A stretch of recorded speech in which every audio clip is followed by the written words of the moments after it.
Hello, performance consultants. Dawn Lang with your tip of the day. Performance consultants often hold discovery meetings to gather facts about performance and determine if there's a need for a training or a non-training solution. During your discovery meetings, it's important to focus your questions on two things: expected performance and actual performance.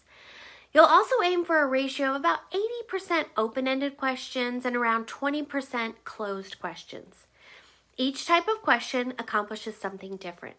For example, you might ask some open-ended questions like, "Can you tell me more about that situation?" Or, "What are the constraints these employees are working with?" Or even, "What type of training was provided in the past?" The purpose of these questions is to form a broad picture of the situation or the issue. These open-ended questions also help build rapport and encourage your clients to share information. Examples of closed questions that might be used during a discovery meeting might sound like this: "Are you open to partnering to look into this more?" Or, "How many employees are involved?" These closed questions help focus a discussion and bring out specific details or confirm the details.